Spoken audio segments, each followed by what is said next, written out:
So if you want to change the world, start off by making your bed. If you make your bed every morning, you will have accomplished the first task of the day. It will give you a small sense of pride, and it will encourage you to do another task, and another, and another. And by the end of the day, that one task completed will have turned into many tasks completed.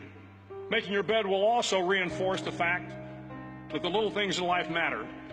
If you can't do the little things right, you'll never be able to do the big things right. And if by chance you have a miserable day, you will come home to a bed that is made, that you made. And a made bed gives you encouragement that tomorrow will be better. To pass SEAL training, there are a series of long swims that must be completed. One is the night swim. Before the swim, the instructors joyfully brief the students on all the species of sharks that inhabit the waters off San Clemente. They assure you, however, that no student has ever been eaten by a shark, at least not that they can remember. But you are also taught that if a shark begins to circle your position, stand your ground. Do not swim away. Do not act afraid. And if the shark, hungry for a midnight snack, darts towards you, then summons up all your strength and punch him in the snout, and he will turn and swim away. There are a lot of sharks in the world. If you hope to complete the swim, you will have to deal with them. So if you want to change the world, don't back down from the sharks.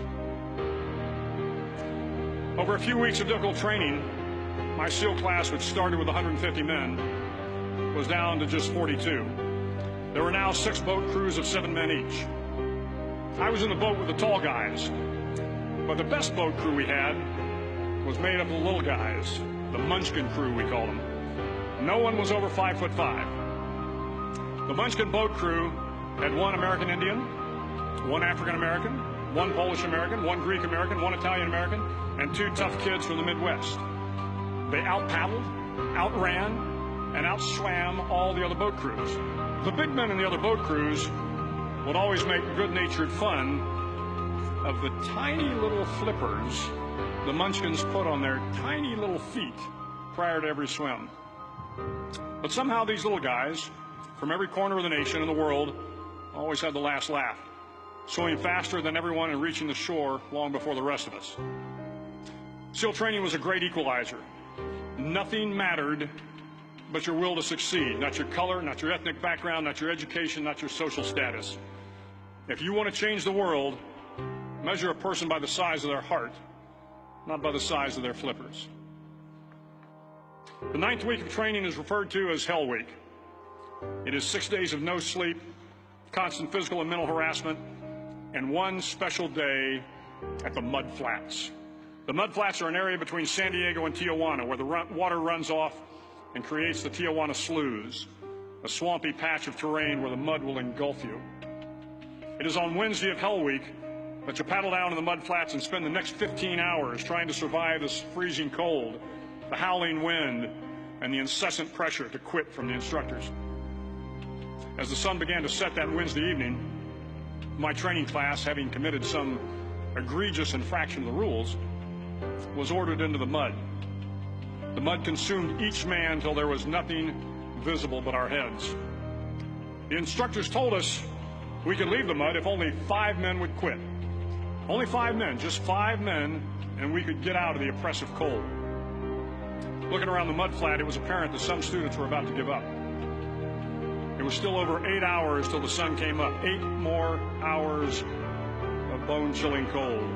The chattering teeth and the shivering moans of the trainees were so loud, it was hard to hear anything. And then one voice began to echo through the night.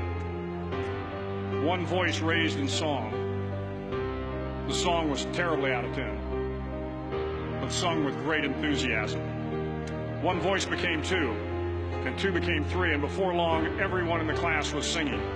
The instructors threatened us with more time in the mud if we kept up the singing, but the singing persisted, and somehow the mud seemed a little warmer, and the wind a little tamer, and the dawn not so far away. If I have learned anything in my time traveling the world, it is the power of hope. The power of one person, a Washington, a Lincoln, King, Mandela, and even a young girl from Pakistan, Malala. One person can change the world by giving people hope. So if you want to change the world, start each day with a task completed. Find someone to help you through life. Respect everyone. Know that life is not fair and that you will fail often.